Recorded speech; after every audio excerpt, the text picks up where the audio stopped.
Good morning, peeps. Or should I say afternoon? Starting the sanding job of taking back all the layers of rubbish that's on the X5. Obviously, this has had a repaint at some stage before. You can see the different layers.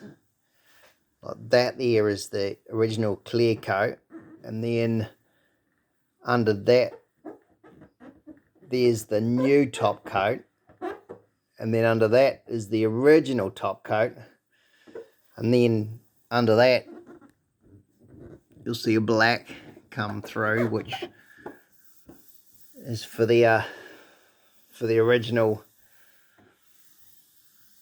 base coat, base colour.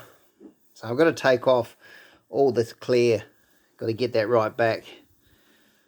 So you just got to keep working at it. I'm using a 320 on the orbital, and then I've got a 400 on the third sheet, and then a bit of hand blocking. But yeah, just taking some time, and then I've got a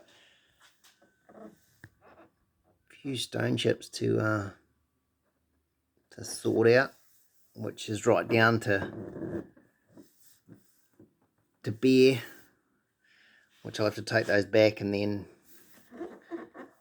put an etch primer on those so